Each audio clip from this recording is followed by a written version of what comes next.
à tous. Aujourd'hui, on va corriger l'exercice 3 de la page 119 qui s'intitule Rôle d'une poulée. C'est un exercice de synthèse du manuel Étincelle et pour les élèves de la troisième année collégiale. Alors, on lit l'exercice attentivement. À l'aide d'une poulée, un travailleur soulève des matériaux de construction, entre parenthèses, sable, gravier, ciment, jusqu'au toit d'un bâtiment. À un instant donné, la charge est en équilibre. Donc, comme indique la figure ci-dessous, la poulée, c'est une machine simple, est utilisée avec une corde ou un fil pour soulever ou monter les matériaux de construction comme dans notre cas. Et on a les données, l'intensité de pesanteur est égale à 10 newtons fois le kilogramme à la puissance moins 1. Et la masse de la charge, M, est égale à 40 kg. La question 1 énonce la condition d'équilibre d'un corps soumis à deux forces. 2. Détermine T, l'intensité de la force appliquée par le fil sur la charge. 3.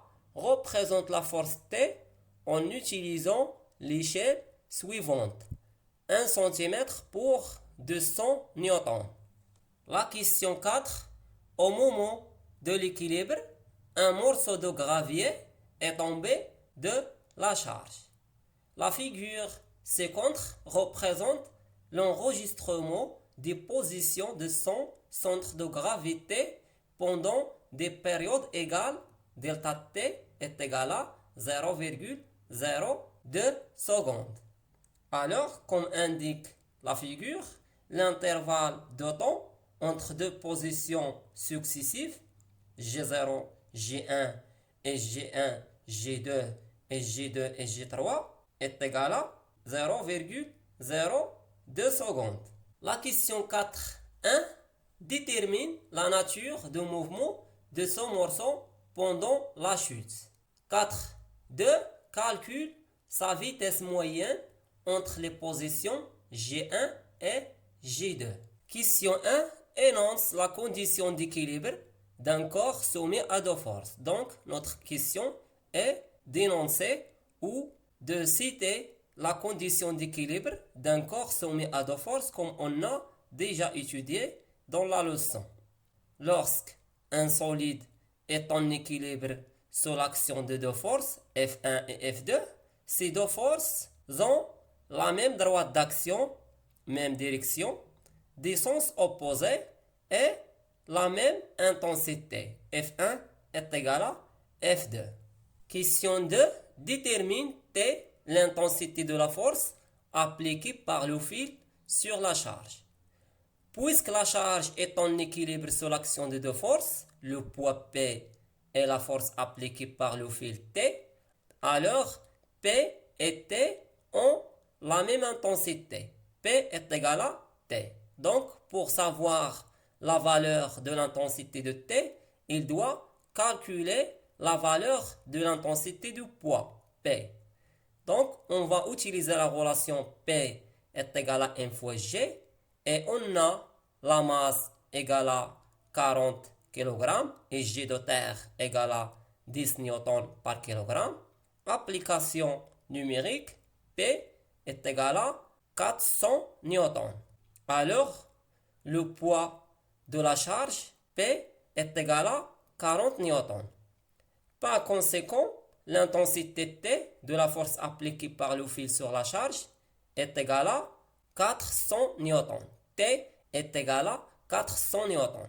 La question 3 représente la force T en utilisant l'échelle suivante, 1 cm pour 200 newtons. Alors notre question est de tracer ou représenter la force T.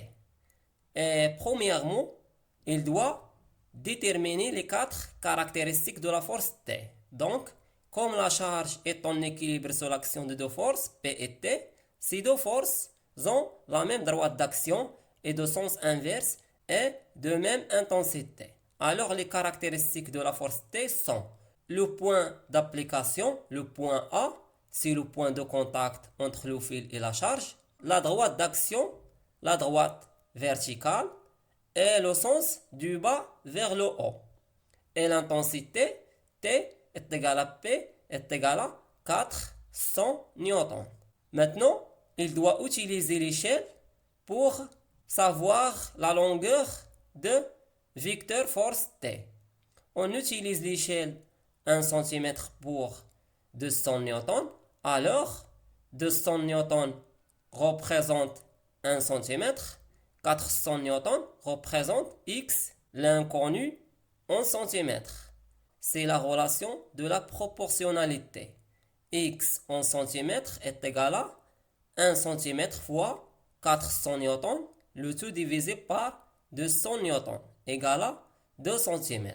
Alors, la longueur de T est égale à 2 cm. Finalement, on trace en rouge le vecteur force T sur la figure, comme vous voyez. La question 4. Au moment de l'équilibre, un morceau de gravier est tombé de la charge. La figure ci-contre représente l'enregistrement des positions pendant des périodes égales, delta T égale à 0,02 secondes. La question 4.1 détermine la nature du mouvement de ce morceau pendant la chute. Donc, d'après l'enregistrement ci-contre, on observe que la distance entre deux positions successives augmente pendant des périodes égales. Delta T égale à 0,02 secondes. La distance entre G0 et G1 inférieure à la distance entre G1 et G2 inférieure à la distance entre G2 et G3. Donc, la vitesse augmente au cours de temps. Et la trajectoire est une droite. Le mouvement est dit rectiligne. Alors la nature du mouvement, c'est un mouvement accéléré. La question 4.2 calcule sa vitesse moyenne, la vitesse moyenne de morceau de gravier qui est tombé entre les positions G1 et G2. Donc, on va utiliser la relation de la vitesse moyenne, sachant que Vm est égal à d, la distance, par le temps, t, avec d, la distance entre G1 et G2, d'après la figure ci-contre, d est égal à G2 moins G1. Le coordonnée de la position G2 moins le coordonnée de la position G1 égale à 1,2 cm moins 0,4 cm égale à 0,8 cm égale à 0,08 en mètres, car l'unité internationale de la longueur est le mètre. Et T égale à la durée entre G1 et G2. Et d'après la figure ci-contre, G1 et G2, ce sont deux positions successives de la centre de la gravité de la charge. Et on a d'après les données la durée entre deux positions successives égale à delta T 0,02 secondes. Alors T égale à 0,02 secondes. Et on remplace par D et T dans la relation. Donc Vm est égal à D sur T est égal à 0,08 mètres par 0,02 secondes égale à 4 mètres par seconde. Donc la vitesse moyenne égale à 4 mètres par seconde. Et finalement, je vous remercie de votre attention et à bientôt.